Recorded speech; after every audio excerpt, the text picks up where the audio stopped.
So why do we do this and how do we get out of it? The key is when you're in it, it feels like you're in a trap. It feels like you have no choice.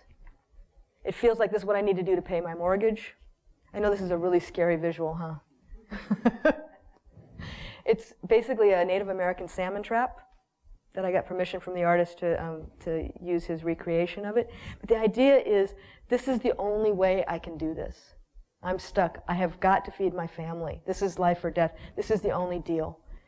And the only thing that might have us question that is that the people who do the kinds of compromises that we've seen in the news, when you listen to their stories, I've been reading, I'm getting really distorted, going into the dark side of work, that people really feel that they have no choice. So you remember the Singapore trader who took down Barings Bank? The $1.4 billion in losses. You know how it started? One of his employees made a 20,000 pound mistake. And he said, I have to cover this up because I'd be damned if they're going to make me a clerk again. And he tried to trade his way out of a 20,000 pound mistake, and it ended up being 1.4 billion. Anthony Mazzillo of Countrywide, he started out thinking that subprime loans are unethical. He was against it. They were crooks. But he had to be number one. Countrywide had to be the number one lender. He said, if I'm not in subprime, I can't be number one. I guess I got to do it. Right? And lastly, Tony Haywood of BP. Safety is number one. Sir John Brown had to leave because of the Texas City refinery explosion, which is the last BP disaster. Now Tony Haywood comes in and says, safety has to be number one. They invested $1 billion a year in safety efforts, but we also have to meet all our short-term revenue targets. We have no choice. We have to do that. So in many cases, people feel that they have no choice. Right? I'm going to ask you guys if you have the props. So the question here is, when you're trapped, when you feel like you're trapped, how do you get out? So I have a little prop as a reminder here that my friends will hand out. Maybe someone else can help you hand out on the other side as we wrap up here. So I'll put this out to you very briefly, and then we'll wrap up. When you feel like you're trapped, how do you get out? What does it take to get out of a trap? Think of the kinds of traps you know of. Not a mouse trap. We wouldn't get stuck by that. But what does it take to get out of a trap? How do traps work? Get yourself down out of there. Especially with the bear trap, right? So do you see? Ingenuity. Getting creative. Yes, if you're strong. Inflict harm on yourself. In what way? I don't know, cut your leg off if you're in a bear trap. If you're gonna chop, I mean, this is really gruesome. So, Pete? Stop going for the bait. Isn't that interesting?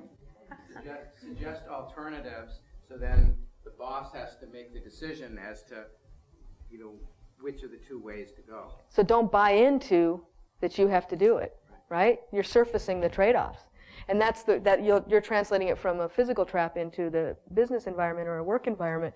But I think what you're describing over here is the bait is what keeps us hooked or gets us into it.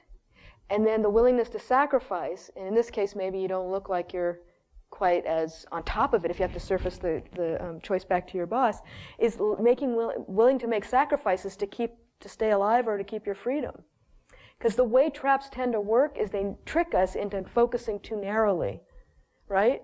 And the best example I know of this, the salmon trap I'll show you in just a moment, there's a twist on this one, but another one is the monkey hand trap. Have you guys ever heard of this one?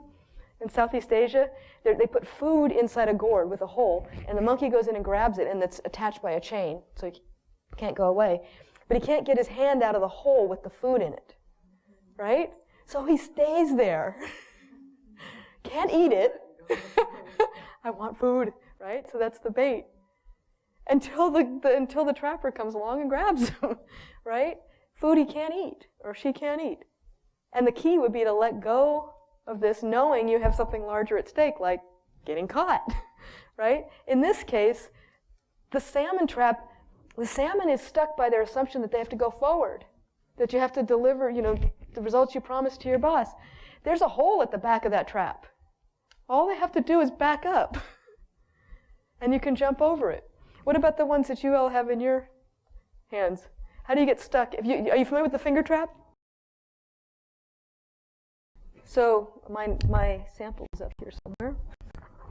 So usually a compromise trap involves we want to get away from something, right? I don't want to be put back as a clerk because my employee made an error. I got to push harder or avoid this bad thing, right? How do you get out? The counterintuitive, right? So it involves I'm stuck. It involves two things. And this is what I call the compromise trap, is you're stuck as long as you assume all those misconceptions that you have to thrive by getting to the top, all those things. And you free yourself by broadening your perspective to see, do I really want that bait? And is it worth it if it's going to cost me these other things?